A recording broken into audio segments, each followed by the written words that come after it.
الحمد للہ وکفى والصلاة والسلام على عباده الذین اصطفى اما بعد فاعوذ باللہ من الشیطان الرجیم بسم اللہ الرحمن الرحیم الف لام میم احسب الناس ان يتركوا ان يقولوا آمنا وهم لا يفتنون وَلَقَدْ فَتَنَّا الَّذِينَ مِن قَبْلِهِمْ فَلَيَعْلَمَنَّ اللَّهُ الَّذِينَ صَدَقُوا وَلَيَعْلَمَنَّ الْكَاذِبِينَ أَمْ حَسِبَ الَّذِينَ يَعْمَلُونَ السَّيِّئَاتِ أَن يَسْبِقُونَا سَاءَ مَا يَحْكُمُونَ مَنْ كَانَ يَرْجُو لِقَاءَ اللَّهِ فَإِنَّ أَجَلَ اللَّهِ لَآتٍ وَهُوَ السَّمِيعُ الْعَلِيمُ ومن جاهد فإنما يجاهد لنفسه إن الله لغني عن العالمين والذين آمنوا وعملوا الصالحات لنكفرن عنهم سيئاتهم ولنجزينهم أحسن الذي كانوا يعملون ووصينا الإنسان بوالديه حسنا وَإِن جَاهَدَاكَ لِتُشْرِكَ بِي مَا لَيْسَ لَكَ بِهِ عِلْمٌ فَلَا تُطِعْهُمَا إِلَيَّ مَرْجِعُكُمْ فَأُنَبِّئُكُمْ بِمَا كُنتُمْ تَعْمَلُونَ وَالَّذِينَ آمَنُوا وَعَمِلُوا الصَّالِحَاتِ لَنُدْخِلَنَّهُمْ فِي الصَّالِحِينَ وَمِنَ النَّاسِ مَن يَقُولُ آمَنَّا بِاللَّهِ فَإِذَا أُوذِيَ فِي اللَّهِ جَعَلَ فِتْنَةَ النَّاسِ كَعَذَابِ اللَّهِ وَلَئِن جَاءَ نَصْرٌ مِّن رَّبِّكَ لَيَقُولُنَّ إِنَّا كُنَّا مَعَكُمْ أَوَلَيْسَ اللَّهُ بِأَعْلَمَ بِمَا فِي صُدُورِ الْعَالَمِينَ وَلَيَعْلَمَنَّ اللَّهُ الَّذِينَ آمَنُوا وَلَيَعْلَمَنَّ الْمُنَافِقِينَ وَقَالَ الَّذِينَ كَفَرُوا لِلَّذِينَ آمَنُوا اتَّبِعُوا سَبِيلَنَا وَلْنَحْمِلْ خَطَايَاكُمْ وما هم بحاملين من خطاياهم من شيء إنهم لكاذبون وليحملن أثقالهم وأثقالا مع أثقالهم وليسألن يوم القيامة عما كانوا يفترون صدق الله العظيم رب اشرح لي صدري ويسر لي أمري واحلل عقدة من لساني يفقهوا قولي الف لام میم کیا لوگوں نے یہ گمان کیا تھا کہ وہ چھوٹ جائیں گے صرف یہ کہہ کر کہ ہم ایمان لے آئے اور انہیں آزمایا نہ جائے گا؟ اور ہم نے تو آزمایا ہے ان کو بھی جو ان سے پہلے تھے، تو اللہ کو لازماً ظاہر کر کے رہے گا ان کو کہ جو سچے ہیں، اور لازماً ظاہر کر دے گا ان کو جو جھوٹے ہیں۔ اور کیا سمجھا ہے ان لوگوں نے جو برے اعمال کر رہے ہیں کہ وہ ہماری پکڑ سے بچ نکلیں گے؟ بہت بری رائے ہے جو انہوں نے قائم کی ہے۔ جو کوئی بھی امیدوار ہے اللہ سے ملاقات کا، وہ مطمئن رہے کہ اللہ کا مقرر کیا ہوا وقت آ کر رہے گا، اور وہ سب کچھ سننے والا اور سب کچھ جاننے والا ہے۔ اور جو کوئی جہاد کرتا ہے تو وہ جہاد کرتا ہے اپنے ہی لیے۔ یقیناً اللہ تعالیٰ تو تمام جہانوں سے بے نیاز ہے۔ اور جو لوگ ایمان لائے اور انہوں نے نیک عمل کیے،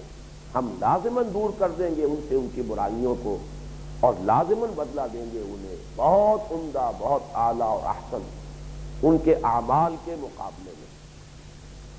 یہ جو آخری آیت جس کا بھی میں نے ترجمہ کیا ہے، گزشتہ نشست میں ہماری گفتگو اس کے بارے میں ہو رہی تھی۔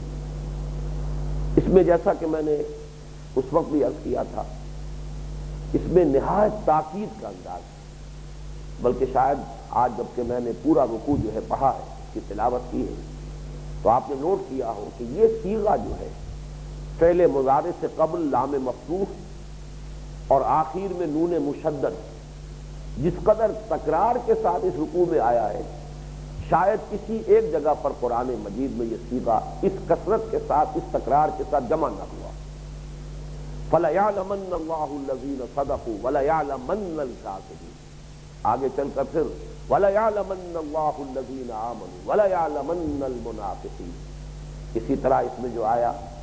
لنکفرن عنہم سیئاتہم ولنجزینہم احسن الذی کانوا یعملون. آخر میں پھر ہے وَلَيَحْمِلُنَّ أَثْقَالَهُمْ وَأَثْقَالًا مَّعَ أَثْقَالِهِمْ وَلَيُسْأَلُنَّ يَوْمَ الْقِيَامَةِ عَمَّا كَانُوا يَفْتَرُونَ. بہت تکرار کے ساتھ آیا ہے، اور عربی زبان میں اس سے زیادہ تاکید کا کوئی اسلوب موجود نہیں. لام پہلے جو ہے زبر کے ساتھ، یہ بھی تاکید کے لیے آتا ہے، لام تاکید کہلاتا ہے. اور یہ نون مشدد، اس کو تاکید کہتے ہیں، ثقیل تاکید، نون ثقیلہ. معلوم ہوا کہ اب اس سے بڑھ کر تاکید کا کوئی انداز نہیں. تو جس کے لیے میں لفظ استعمال کرتا رہا ہوں، ری ایشورنس، یقین دلانا.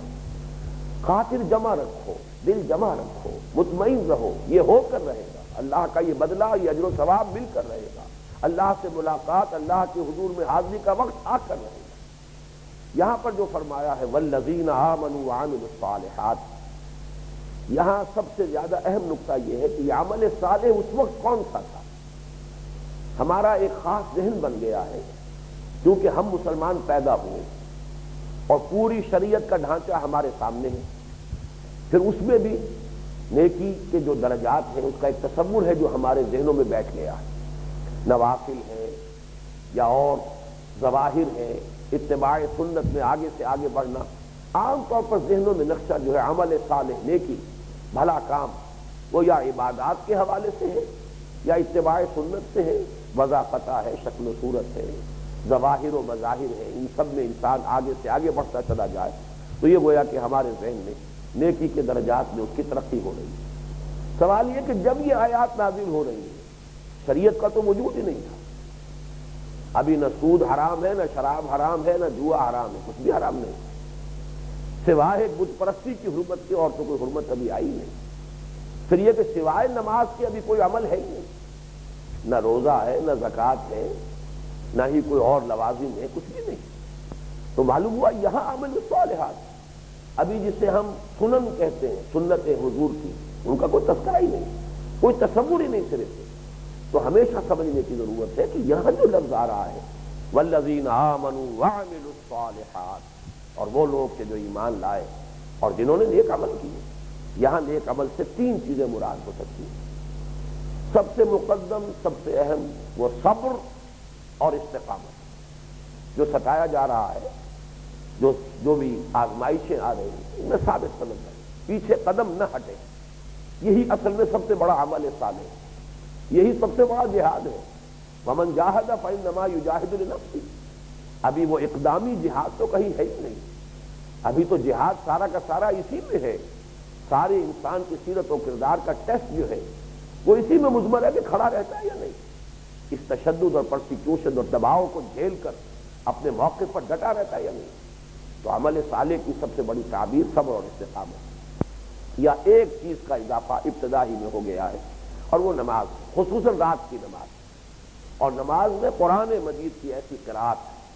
اس طور سے اس کا پڑھنا، اس کی تکرار. ما ہر خاندائین فراموش کردائین اللہ حدیث دوست کے تکرار منہ کنن، اس کی تکرار کرتے رہو، اسے اپنے اندر اتارو، اس کو ہیمر کرو.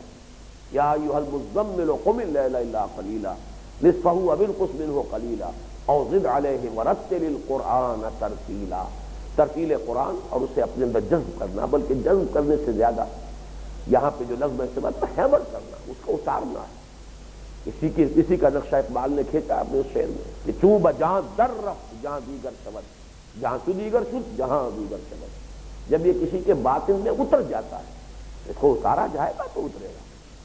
یہ دو اعمال. اور یا پھر تیسرا عمل تھا انفاق. لیکن انفاق کی کوئی شرح نہیں، کوئی زکوٰۃ نہیں. انفاق یا تو یہ کہ جو عام لوگوں کے لیے اطعام مساکین ہے، بھوکوں کو کھانا کھلانا ہے، بیواؤں کی مدد ہے،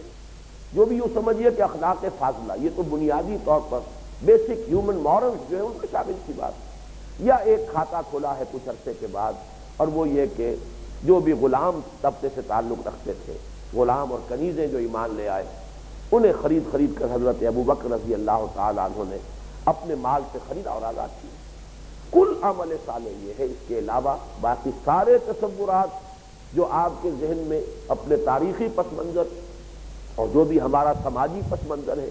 اس کے حوالے سے جو تانا بانا بنا ہوا اس کو ذہن سے نکال دیجیے. اگر اس سورہ مبارکہ پر غور کرنا ہے والذین آمنوا وعملوا الصالحات، اس سے مراد یہ ہے لنکفرن عنہم سیئاتہم، جو یہ دو شرطیں پوری کر دیں گے ہم لازماً ان سے ان کی برائیوں کو دور کر دیں گے۔ اس کی وضاحت میں کر چکا ہوں۔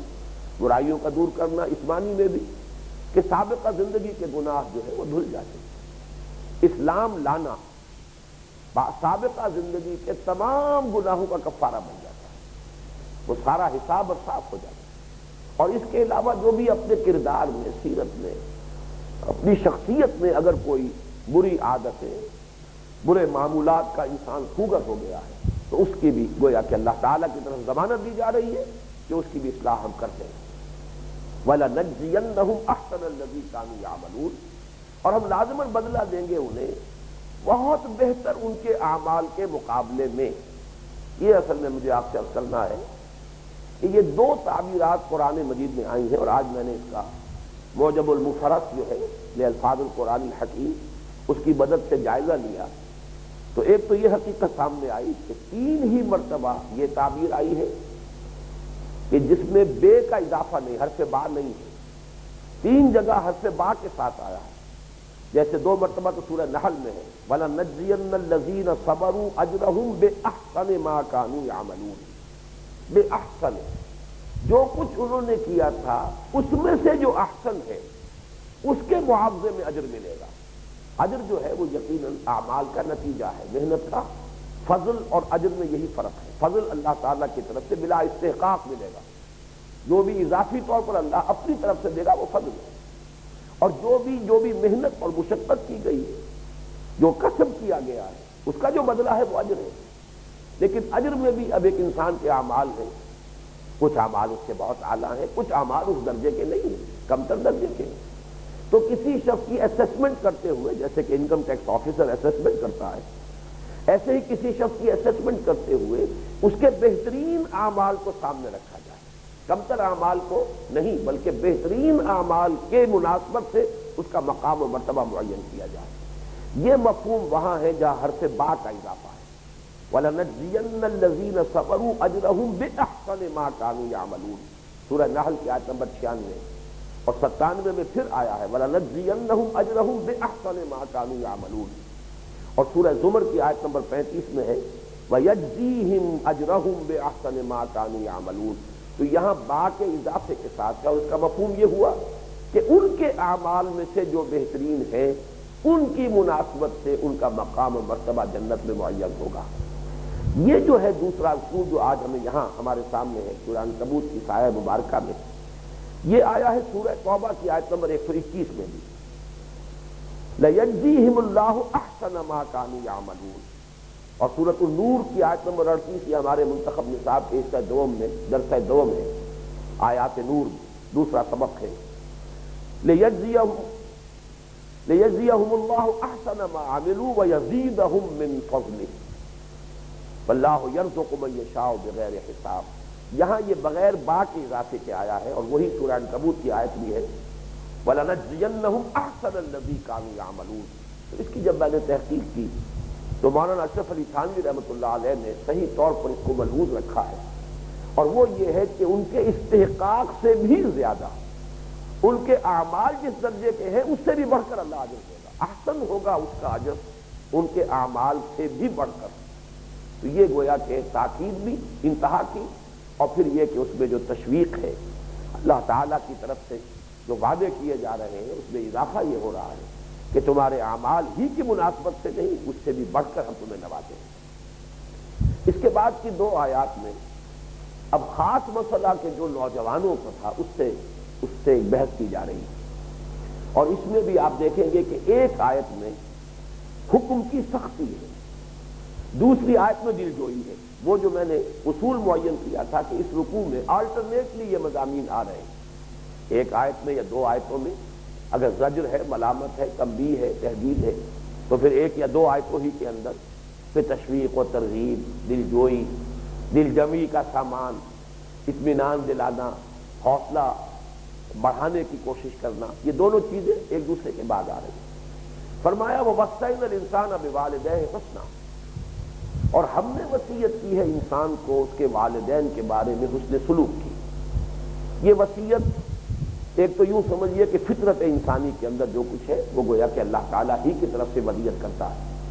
فطرت میں ہے یہ کہ انسان والدین کے ساتھ اس سے سلوک کرے۔ جو بھی سلیم الطبع نوجوان ہوگا، جو بھی سلیم الفطرت لوگ ہوں گے، ظاہر بات ہے کہ اپنے والدین کے حق کو پہچانیں گے اور ان کے ساتھ اس میں سلوک، ان کا ادب، ان کی فرما برداری، ان کی فرمائشوں کو پورا کرنا جس حد تک بھی ممکن ہے، جس حد تک بھی اس کے اختیار میں ہے، جس حد تک بھی درست ہے، تو یہ گویا کہ فطرت میں جو شے ہے اسے بھی اللہ تعالیٰ اپنی طرف منسوب فرماتے ہیں۔ پھر یہ کہ لفظاً بھی قرآن مجید میں بار بار اللہ کے حقوق کے فوراً بعد والدین کے حقوق کا تذکرہ ہے۔ ہمارے اپنے اس منتخب نصاب میں سورہ بنی اسرائیل کے جو 2 رکوع شامل ہیں، حصہ سوم میں تیسرا اور چوتھا رکوع، اس کی پہلی آیت یہ ہے وَقَضَىٰ رَبُّكَ أَلَّا تَعْبُدُوا إِلَّا إِيَّاهُ وَبِالْوَالِدَيْنِ إِحْسَانًا۔ سورہ انعام میں کے آخری حصے میں انہی 2 رکوعوں کا ایک خلاصہ آیا ہے، وہاں ایک رکوع میں، وہاں بھی بالوالدین احسانا، تو یہاں پر بھی اسی کا تذکرہ ہو رہا ہے۔ وَوَصَّيْنَا الْإِنسَانَ بِوَالِدَيْهِ حُسْنًا، ہم نے خود انسان کو وصیت کی ہے والدین کے ساتھ اس نے سلوک کی۔ لیکن اب مسئلہ وہی آ جائے گا کہ اگر والدین کسی غلط بات کا حکم دے رہے ہوں، والدین شرک پر مجبور کر رہے ہوں، والدین اپنے حقوق کا واسطہ دے کر کہیں کہ جو ہمارا آبائی دین ہے اس کو مت چھوڑو، ہمارے آبائی طور طریقوں کو مت ترک کرو، ہمارے نقش قدم پر چلو، ان کا حکم ہے، اور معاملہ یہاں تک نہ رہے بلکہ جیسے کہ آپ کے علم میں ہوگا کہ شدید ترین آزمائشیں آئی ہیں صحابہ کرام میں سے جو نوجوان تھے، ٹین ایجرز تھے اور سلیم الفطرت سے انتہائی حضور پر ایمان لے آئے۔ حضرت سعد بن ابی وقاص رضی اللہ تعالیٰ عنہ کی مثال سب سے نمایاں ہے، بڑے شرفاء میں سے ہیں، بڑے اونچے گھرانے سے تعلق رکھتے ہیں،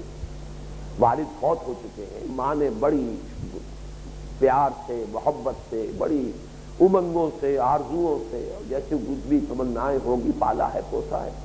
پھر نوجوان نہایت سلیم الفطرت ہے، تبھی تو اس عمر میں حضور کی دعوت پر اس نے لبیک کہی، ایمان لایا ہے، پیش قدمی کی۔ اب وہاں مسئلہ پیدا ہو گیا، ماں نے مرن برت رکھ لیا، بھوک ہڑتال کر دی، اگر سعد اس نئے دین کو نہیں چھوڑے گا، محمد کے دامن سے اپنا تعلق منقطع نہیں کرے گا اور اپنے باپ کے دین میں، اپنے آباء و اجداد کے دین میں واپس نہیں آئے گا تو نہ کھاؤں گی نہ پیوں گی، اپنے آپ کو ہلاک کر دوں گی۔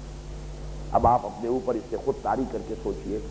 اپنے آپ کو اس مقام پر رکھ کر دیکھیے، کیا بیت رہی ہوگی حضرت سعد بن ابی وقاص رضی اللہ تعالیٰ عنہ کے قلب پر، کس قدر سخت امتحان۔ یہ میں سمجھتا ہوں کہ کسی کو مارا جا رہا ہو، کسی کو پیٹا جا رہا ہو، اس کے مقابلے میں کہیں زیادہ سخت امتحان ہے یہ ایک سلیم الفطرت نوجوان کی۔ اب یہاں پر حکم دیا گیا، جھیلنا ہوگا، برداشت کرنا ہوگا۔ وَإِن جَاهَدَاكَ لِتُشْرِكَ بِي مَا لَيْسَ لَكَ بِهِ عِلْمٌ فَلَا تُطِعْهُمَا، اگر وہ دونوں بھی تمہیں حکم دیں کہ تم شریک ٹھہراؤ میرے ساتھ جس کے لیے تمہارے پاس کوئی علم نہیں۔ یہ مضمون ہمارے منتخب نصاب میں حصہ اول کے جو درس نمبر 3 ہے اس میں آ چکا ہے، سورہ لقمان، کیونکہ سورہ لقمان اسی سلسلہ سور میں ہے جو میں نے عرض کیا تھا ابتدا میں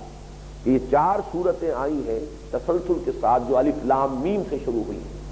سورہ عنکبوت پہلی ہے جو ہم پڑھ رہے ہیں، پھر سورہ روم ہے، پھر سورہ لقمان ہے تیسری، اور پھر سورہ سجدہ ہے چوتھی۔ تو گویا کہ ایک سورت کے فصل ہی سے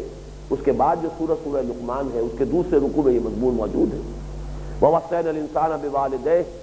حَمَلَتْهُ أُمُّهُ وَهْنًا عَلَى وَهْنٍ وَفِصَالُهُ فِي عَامَيْنِ أَنِ اشْكُرْ لِي وَلِوَالِدَيْكَ إِلَيَّ الْمَصِيرُ۔ خاص طور پر نوٹ کیجئے چونکہ ابھی حضرت سعد کا میں نے واقعہ بیان کیا، ماں ہی کا معاملہ ہے اور سورہ لقمان میں زیادہ حق جو ہے وہ ماں ہی کا بیان کیا گیا ہے۔ اٹھائے رکھا اسے اس کی ماں نے، حمل جو ہے اس کی سختیاں جھیلی ہیں، اس نے کمزوری پر کمزوری جھیل کر اس نے برداشت کیا، اٹھائے رکھا، پھر اس کا دودھ چھڑانا ہوا، یعنی دودھ پلاتی رہی ہے وہ 2 برس تک، گویا کہ اپنے جسم کی توانائیاں جو ہے پہلے تو اس نے رحم مادر میں جنین کی حیثیت سے اس کا خون چوسا ہے، اور اس کے بعد 2 برس تک اس کی ساری توانائیاں جو ہے اس کی چھاتیوں سے دودھ کی شکل میں جو ہے نچوڑی۔ اب اس کے حقوق کتنے ہوں گے؟ ان اشکر لی ولوالدیک الی المصیر وَإِن جَاهَدَاكَ عَلَىٰ أَن تُشْرِكَ بِي مَا لَيْسَ لَكَ بِهِ عِلْمٌ فَلَا تُطِعْهُمَا۔ وہی بات یہاں، مت کہنا مانو، ہر شے کی ایک حد ہے، والدین کے حقوق کی بھی حد ہے، وہ اپنے حدود کے اندر رہیں اور اپنے حقوق جو ہے جتنے بھی اللہ نے مقرر کر دیے ان پر قناعت کرے، ان کے حقوق ادا کرو، لیکن وہ اپنے حقوق سے آگے بڑھ کر اللہ کے حق پر دسترازی کرے۔ اللہ کا حق یہ ہے کہ اس کی بندگی کرو، اس کے ساتھ کسی کو شریک نہ ٹھہراؤ۔ وَقَضَىٰ رَبُّكَ أَلَّا تَعْبُدُوا إِلَّا إِيَّاهُ وَبِالْوَالِدَيْنِ إِحْسَانًا۔ والدین کے ساتھ احسان کا حکم دوسرے درجے میں۔ پہلا فیصلہ یہ ہے، تیرے رب نے فیصلہ کر دیا ہے کہ اللہ کے ساتھ کسی اور کی بندگی نہیں ہو، اللہ کے سوا کسی کو نہیں پکارا جائے۔ البتہ یہاں ایک اشکال موجودہ زمانے میں نوجوانوں کو ہو سکتا ہے، کوئی کسی تحریک کے ساتھ وابستہ ہوا ہے، اقامت دین کی جد و جہد میں اس نے اپنے آپ کو لگایا ہے، والدین اس سے روک رہے ہیں، حالانکہ وہ اب شرک کا حکم تو نہیں دے رہے، یہ مسئلہ عملی طور پر آ جاتا ہے۔ اس کے لیے شرک کے ہماگیر تصور کو سامنے رکھیے۔ شرک یہی تو نہیں ہے کہ بت کو سجدہ کیا جائے۔ آج کا دور اس عہد حاضر کا سب سے بڑا شرک ہیومن ساورنٹی کا کانسیپٹ، انسانی حاکمیت، لا یشرک فی حکمہ احدا۔ اگر ایک انسان پیسیولی اس کو اختیار کر لیتا ہے، قبول کر لیتا ہے تو مشرک ہے، چاہے وہ بت کو سجدہ نہیں کر رہا ہے۔ اس اعتبار سے جب تک کہ ایکٹیولی اس کے خلاف جد و جہد نہ کر رہا ہو، اعلان برات اس کی طرف سے اسی شکل میں ہو سکتا ہے کہ وہ اس کے لیے ایکٹیولی جد و جہد میں لگا ہوا ہے اس نظام کو بدلنے کے لیے، چاہے اس کے اختیار میں نہیں ہے۔ اس کے لیے جد و جہد کرنا تو اس کے اختیار میں ہے، بدل دینا اس کے اختیار میں نہیں ہے۔ لیکن اگر وہ جد و جہد نہیں کر رہا ہے، پیسیولی انفعالی طور پر اس نظام ہی کے اندر زندگی گزار رہا ہے اور اپنی ساری توانائیاں اور قوتیں لگا رہا ہے صرف اس میں اپنے آپ کو پھیلانے پر اور اپنے پھلنے اور پھولنے پر، زیادہ بساط جائیداد کی جو ہے وہ وسیع ہو جائے، زیادہ بساط کاروبار کی جو ہے وسیع ہو جائے، اگر اس میں لگا ہوا ہے تو وہ مشرک ہے، اور والدین اگر روکتے ہیں اسے اس جد و جہد سے تو وہ شرک کا حکم دے رہے ہیں۔ اس لیے کہ اس شرک سے انسان جو ہے وہ صرف بری ہو سکتا ہے اس صورت میں کہ اس نظام کو بدلنے کے لیے ایڑی چوٹی کا دور لگا رہا۔ تو اس حقیقت کو سامنے رکھیے، وَوَصَّيْنَا الْإِنسَانَ بِوَالِدَيْهِ حُسْنًا وَإِنْ جَاهَدَاكَ لِتُشْرِكَ بِي مَا لَيْسَ لَكَ بِهِ عِلْمٌ فَلَا تُطِعْهُمَا إِلَيَّ مَرْجِعُكُمْ فَأُنَبِّئُكُم بِمَا كُنتُمْ تَعْمَلُونَ۔ اس کی وضاحت بھی اس درس نمبر 2 میں، درس نمبر 3 جو ہے منتخب نصاب کے حصہ اول میں آ چکی ہے۔ مَا لَيْسَ لَكَ بِهِ عِلْم، اس سے مراد کیا ہے؟ شرک کے بارے میں قرآن مجید نے 2 انداز اختیار کیے، جس کے لیے تمہارے پاس کوئی علم نہیں، یعنی عقل اور فطرت میں شرک کے لیے کوئی دلیل اور بنیاد نہیں ہے، اور دوسرا اسلوب یہ ہے ما انزل اللہ بہا من سلطان، جس کے لیے کہ اللہ نے کوئی سند نہیں اتاری۔ جیسے کہ ایک مقام پر آیا قرآن مجید میں، نبی ان سے کہہ دیجئے اگر اللہ کا کوئی بیٹا ہوتا فانا اول العابدین، تو سب سے پہلے میں ہوتا اس کو پوجنے والا، اس کی بندگی کرنے والا۔ ظاہر بات ہے کہ اللہ ہی نے اگر حکم دیا ہو کہ میرے سوا اس کی بھی کچھ بندگی کرو اور اس کی بھی کچھ اطاعت کرو اور اس کا بھی حکم مانو، اس کی بھی ڈنڈوت کرو، کچھ سجدے اس کو بھی کیا کرو، آخر اللہ ہی کا حکم تھا فرشتوں کو اسجدوا لآدم، سجدہ کرو آدم کو، وہ شرک نہیں ہے، اللہ کے حکم سے وہ کام کیا جا رہا ہے۔ اسی طریقے پر اگر ہوتی کوئی سند تو گویا کہ شرک کے لیے کوئی جواز تھا، یا پھر عقل و فطرت میں کوئی اساس ہو، کوئی بنیاد ہو، کوئی دلیل ہو۔ دونوں چیزوں کی نفی قرآن کرتا ہے۔ ما لیس لک بہ علم، کوئی علم نہیں، کوئی اس کے لیے دلیل نہیں، نہ عقل میں ہے نہ فطرت میں۔ ما انزل اللہ بہا من سلطان، اللہ نے ان کے لیے کوئی سند نہیں اتاری۔ جب دونوں چیزوں کی نفی ہے تو گویا کہ شرک کی ہر صورت کی نفی ہو گئی۔ فلا تطعہما، تو ان دونوں کا کہنا مت مان۔ اب اس میں ذرا سختی ہے، بہت ہی کرٹ قسم کا انداز ہے۔ فلا تطعہما، ہرگز کہنا نہیں ماننا، ماں ہلاک ہوتی ہے تو ہو جائے، اب کتنا بڑا امتحان ہے۔ اسی طریقے سے اگر اور تمہارے اعزاء و اقربا میں سے والد ہے، کوئی ہے، اگر وہ بھی اسی قسم کا کوئی عمل کرے، تمہیں اپنی نگاہوں کے سامنے چاہے دیکھنا پڑے کہ وہ دم توڑ رہا ہے، لیکن یہ کہ اگر معاملہ یہ ہے تو تمہیں جھیلنا ہوگا، برداشت کرنا ہوگا، یہی تمہارا امتحان ہے۔ ایک امتحان وہ ہو سکتا ہے کہ خود تمہیں کوڑے پڑ رہے ہیں، اور ایک امتحان یہ ہے کہ تمہاری ماں یا تمہارا باپ تمہاری نگاہوں کے سامنے خودکشی کرے اور دم توڑ دے، لیکن بات صرف یہ ہو کہ وہ تمہیں حکم دے رہا ہو شرک کا اور تم شرک سے اجتناب کر رہے ہو۔ فلا تطعہما، حکم نہیں ماننا کسی صورت میں۔ الی مرجعکم فانبئکم بما کنتم تعلمون، میری ہی طرف تم سب کا لوٹنا ہے، پھر میں جتلا دوں گا جو کچھ کہ تم کرتے رہے۔ والدین کو بھی میرے حضور میں آنا ہے، تمہیں بھی میرے حضور میں آنا ہے، سب کا آخری مرجع جو ہے وہ تو میری ذات ہے، میری ہی بارگاہ میں سب کی حاضری ہو کر رہے گی۔ پھر who's who and what is what، ہر شے جو ہے وہ بالکل صاف طور پر سامنے آ جائے گی۔ لیکن اب دیکھیے جہاں یہ کرس قسم کا حکم آیا ہے، اب دلجوئی کا انداز کیا ہے؟ والذین آمنوا وعملوا الصالحات لندخلنہم فی الصالحین، اور جو لوگ ایمان اور عمل صالح کا حق ادا کر دیں گے ہم انہیں داخل کریں گے صالحین میں،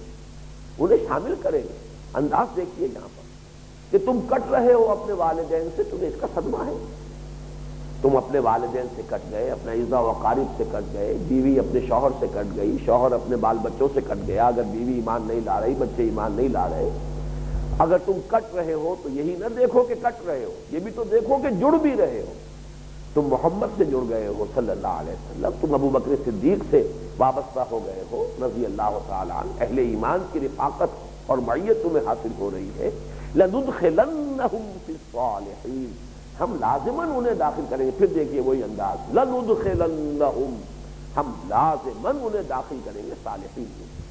تو یہ نہ دیکھو کہ تم کٹ رہے ہو، یہ بھی دیکھو کہ کہیں جڑ بھی رہے ہو، اور جہاں جڑ رہے ہو وہ کتنا بہتر ہے، وہ ماحول، یہ رشتے نئے جو قائم ہو رہے ہیں اہل ایمان کے ساتھ، جو تمہاری اب اخوت کا رشتہ استوار ہو رہا ہے، یہ جو ایک نئی برادری وجود میں آ رہی ہے، یہ ہم مقصد لوگوں کا ایک معاشرہ جو قائم ہو رہا ہے، تو یہ جو ہے یہ خود بدل ہے اس دنیا میں بھی اور آخرت میں بھی۔ اس ضمن میں بڑی پیاری آیت ہے سورہ نساء کی آیت نمبر 69، وَمَن يُطِعِ اللَّهَ وَالرَّسُولَ فَأُولَٰئِكَ مَعَ الَّذِينَ أَنْعَمَ اللَّهُ عَلَيْهِم مِّنَ النَّبِيِّينَ وَالصِّدِّيقِينَ وَالشُّهَدَاءِ وَالصَّالِحِينَ وَحَسُنَ أُولَٰئِكَ رَفِیقًا، اور جو شخص اطاعت پر کاربند ہو گیا اللہ کی اور اس کے رسول کی، تو یہ وہ لوگ ہیں کہ جو ان سب کی معیت انہیں حاصل ہو جائے گی جن پر اللہ نے انعام فرمایا ہے۔ اور وہ کون ہیں؟ انبیاء کرام ہیں، صدیقین اعظام ہیں، شہداء کرام ہیں، صالحین ہیں، وحسن اولئک رفیقا، اور بہت بہتر ہیں، بہت عمدہ ہیں یہ لوگ رفاقت کے لیے، جنہیں ان کی رفاقت نصیب ہو گئی، ان کی معیت نصیب ہو گئی، ان کے ساتھ رشتہ اخوت کے اندر وہ بندھ گئے،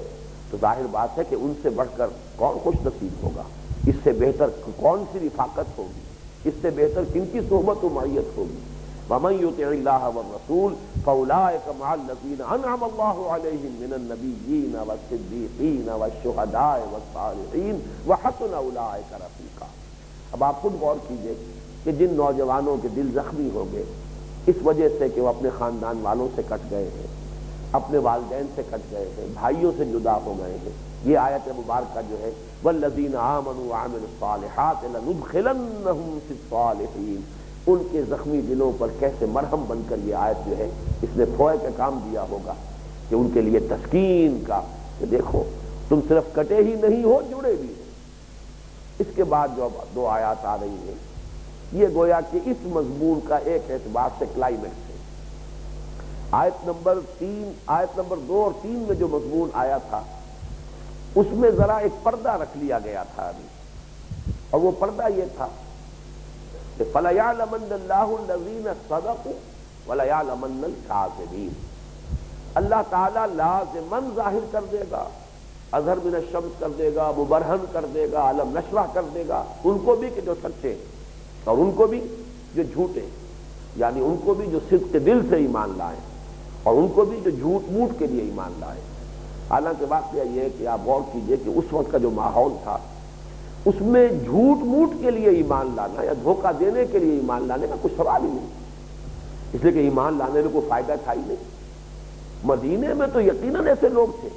اس وجہ سے ایمان لے آئے کہ اب کیا کریں، سارا قبیلہ ایمان لے آیا ہے تو ہم کیسے کٹیں، یعنی یہاں پر کفار سے کٹنا مشکل تھا، وہاں اس وجہ سے کہ سارا قبیلہ مسلمان ہو گیا مسلمانوں سے کٹنا مشکل تھا، صورتحال بالکل برعکس ہو گئی۔ وہاں رشتہ داری جو ہے اس کے بندھن میں بندھے ہوئے بہت سے لوگ ایمان لے آئے، تو سارا گھرانہ، سارا خاندان، سارا قبیلہ ایمان لا رہا ہے تو میں علیحدہ کیسے لے جاؤں، تو وہاں تو معاملہ ہو سکتا تھا، لیکن یہاں تک کا کوئی سوال نہیں۔ لیکن قرآن کا یہ انداز ہے، اللہ تعالیٰ کا یہ طریقہ ہے کہ وہ جو آخری بات ہو سکتی ہے، جو سب سے زیادہ ناپسندیدہ، اس کی نشاندہی کر دیتا ہے۔ دیکھو اگر کھڑے نہ رہے، ڈٹے نہ رہے، صبر و ثبات کا مظاہرہ نہ کیا، استقامت کا ثبوت نہ دیا، تو گویا کہ یہ ثابت کرو گے کہ تم اپنے دعوی ایمان میں جھوٹے تھے۔ اس لیے کہ صدق کا تقاضا تو یہ ہے کہ قائم رہو، استقامت کا مظاہرہ کرو۔ ان الذین قالوا ربنا اللہ ثم استقاموا، اس کی تصویر بن جاؤ۔ اب یہ مضمون جو ہے کھول کر یہاں پر جو ان دو آیات میں آیا تھا، اب یہاں تشریح ہو رہی ہے۔ وَمِنَ النَّاسِ مَن يَقُولُ آمَنَّا بِاللَّهِ، لوگوں میں کچھ ایسے بھی ہیں جو کہتے ہیں ہم ایمان لائے اللہ پر۔ ایک بات تو ذرا اسی مرحلے پر نوٹ کر لیجئے، دیکھیے تین تعبیرات ہمارے سامنے آ گئی۔ یہ مکی دور کا وصف ہے، سن 5 نبوی، یہاں پر ذکر ہو رہا ایمان باللہ صرف۔ مدنی دور کے آغاز میں سورہ بقرہ میں آیا وَمِنَ النَّاسِ مَن يَقُولُ آمَنَّا بِاللَّهِ وَبِالْيَوْمِ الْآخِرِ وَمَا هُم بِمُؤْمِنِينَ، لوگوں میں سے کچھ ایسے بھی ہیں جو کہتے ہیں ہم ایمان لے آئے اللہ پر اور یوم آخر پر، درا حالانکہ وہ مومن نہیں ہے۔ اور پھر مدنی دور میں سن 6 یا 7 میں جا کر سورہ منافقون نازل ہو رہی ہے، اس میں فرمایا اذا جاءك المنافقون قالوا نشهد انك لرسول الله والله يعلم انك لرسوله والله يشهد ان المنافقين لكاذبون ان المنافقين لكاذبون۔ تو گویا کہ ایمانیات ثلاثہ کو اس ترتیب کے ساتھ لائے ہیں کہ اس آیت میں صرف ایمان باللہ کا تذکرہ ہے، سورہ بقرہ کی آیت میں ایمان باللہ اور ایمان بالآخرت کا تذکرہ ہے، اور سورہ منافقون میں ایمان بالرسالت کا تذکرہ ہے۔ اور واقعہ یہ ہے کہ اصل جو ہے معاملہ، جو کرائیٹیرین بنتا تھا، کہ جو حد فاصل بنتا تھا کہ ایک ادھر ہے ایک ادھر ہے، یہ پالا ادھر ہے اور یہ پالا ادھر ہے، وہ ایمان بالرسالت ہے۔ اس لیے کہ دین کی جو تشکیل ہوئی ہے، اس کے نظام کی، اس کے تمام قوانین کی، اس میں سب سے بڑا حصہ جو ایمان بالرسالت کا ہے۔ اور ساری جو مشقت پڑتی تھی اور جو بھی سختی آتی تھی منافقین کے لیے، وہ در حقیقت ایمان بالرسالت کے حوالے سے، اس کی تفصیل میں جانے کا موقع نہیں ہے۔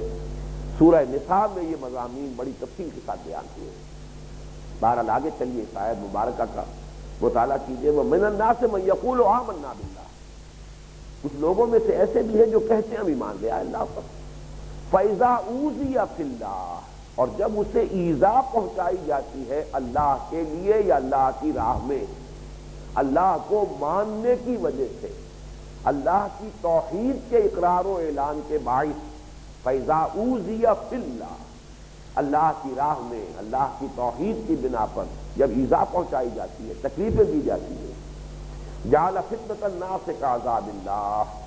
تو وہ لوگوں کی طرف سے ڈالی ہوئی آزمائش کو یوں سمجھ بیٹھتا ہے، ایسے گھبراتا ہے،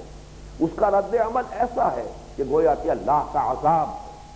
اللہ کے عذاب سے جتنا گھبرانا چاہیے، اللہ کی سزا سے جس طرح انسان کو چاہیے کہ وہ اپنے آپ کو بچائے، ایسے ہی وہ لوگوں کی طرف سے ڈالی ہوئی آزمائشوں سے بچنے کی کوشش کرتا ہے۔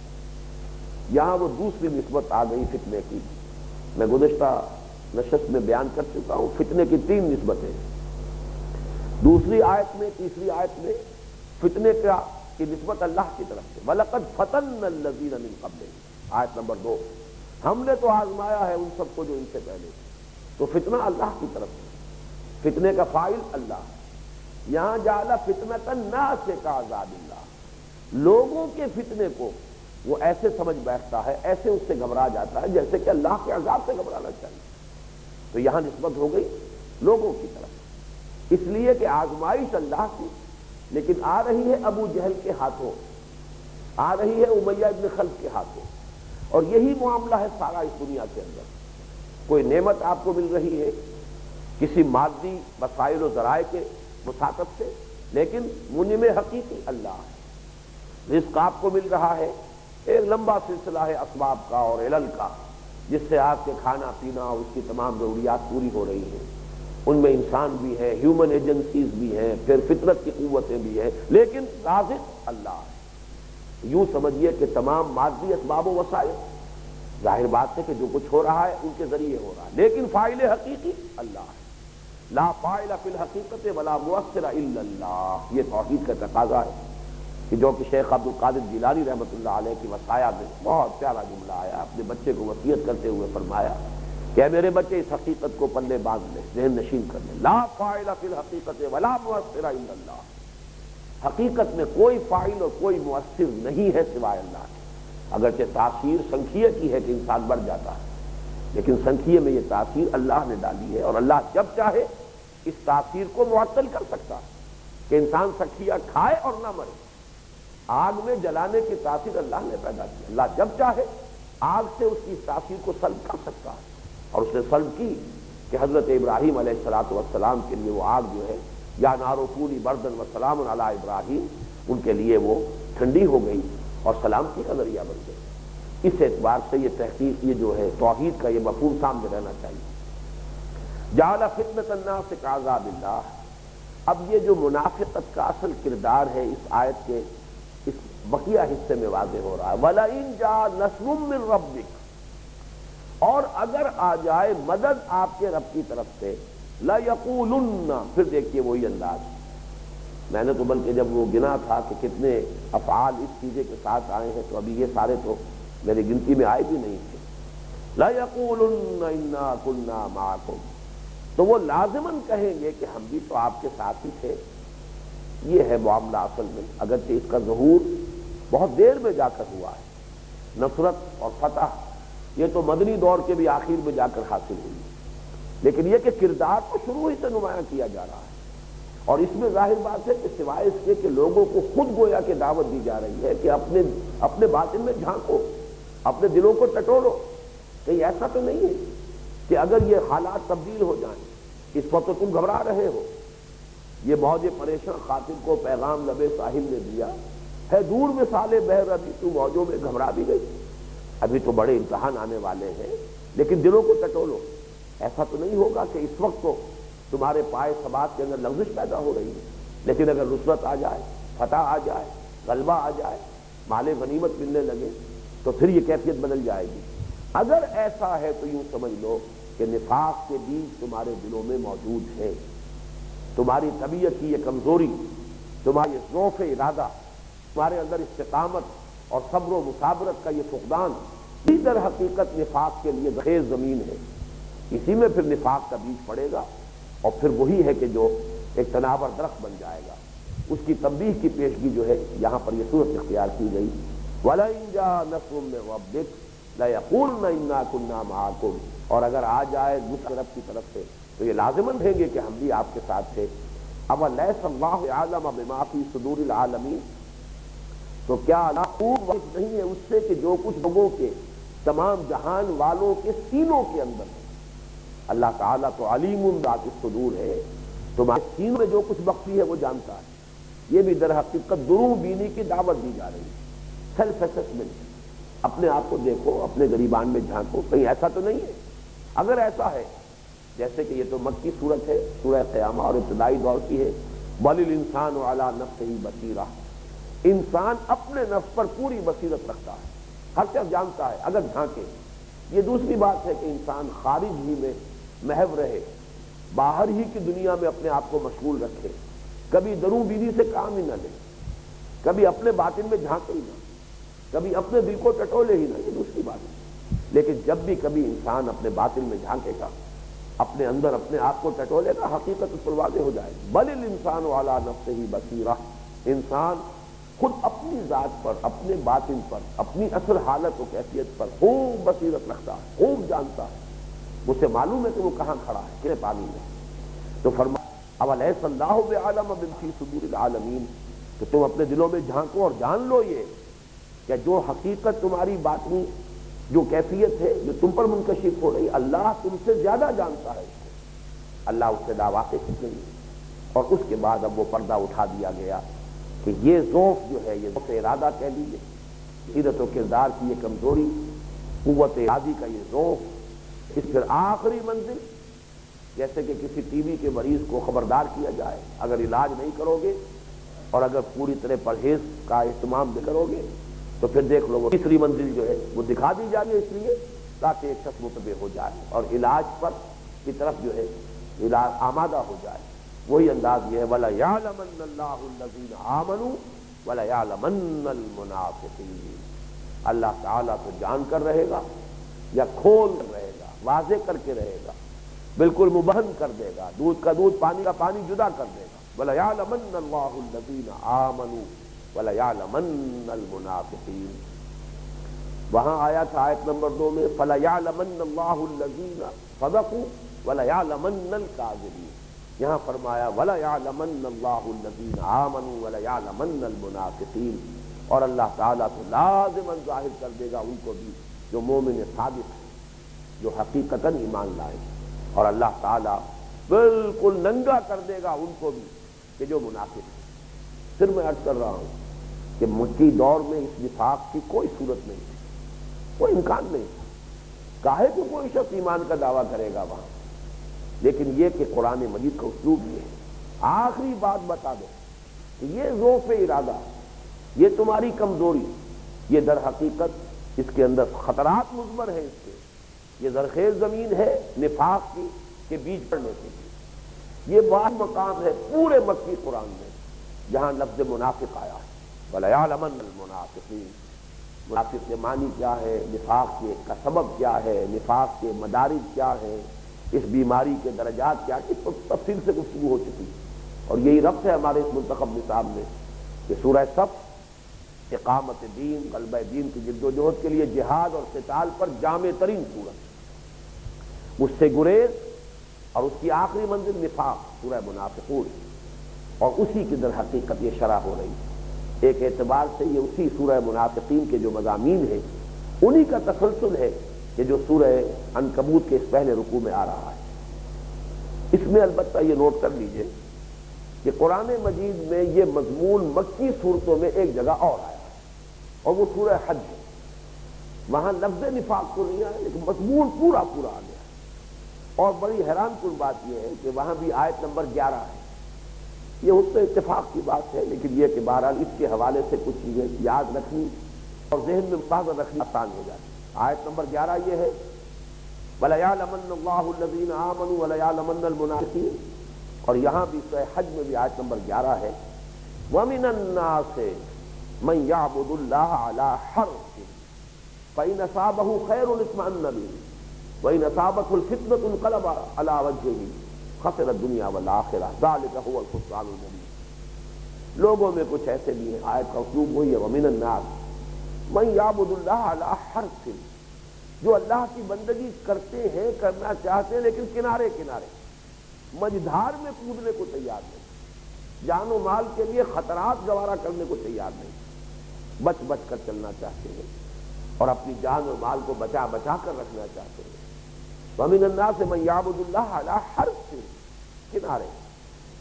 فَإِنْ أَصَابَهُ خَيْرٌ اطْمَأَنَّ بِهِ، اگر خیر ہو، خیریت ہو، یا خیر دولت کے معنی میں مال غنیمت بھی ملے، کچھ اور بھی منفعتیں حاصل ہو رہی ہوں، معنوی یا مادی منفعتیں، تو مطمئن رہتے۔ ان اصابہ خیر اطمأن به، مطمئن۔ وَإِنْ أَصَابَتْهُ فِتْنَةٌ انقلب عَلَى وَجْهِهِ، اور اگر کہیں فتنہ آ گیا، آزمائش آ گئی، کوئی امتحان آ گیا، ابتلا کا مرحلہ آ گیا،